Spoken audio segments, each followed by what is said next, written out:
My autism made photography harder for me, but also made me better. When I first started doing photography, I struggled with many things that other people found a lot easier, like handling overwhelming crowds, camera settings, photo editing, all those things.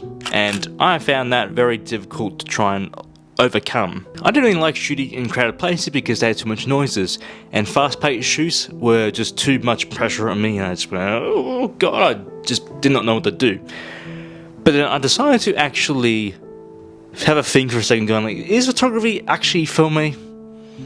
But then I had a mind shift, and that made me go, no, photography is for me.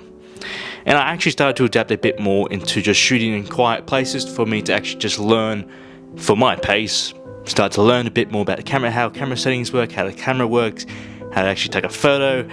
And then I actually started to just do a little bit by bit. And that's how I did it. For you, it may be different, but everyone else is very different in their own way of just learning things like photography, video, and I focus on styles that let me have more control of my photos, and they actually just made me just create on the flow rather than having rules about photography, because I know there's people that just like to just stick to the rules, but eventually you're going to want to break them and just go like, let's just create what I want to create and have that feeling just be free. A bit of freedom in photography rather than having these strict rules and stuff. Like, just have a laugh with your photography for a bit. Don't be all serious. Unless you're having a business of it, then yeah, go, be a bit strict a little bit, but also have a little tiny bit of freedom. For years, I saw autism as something that held me back.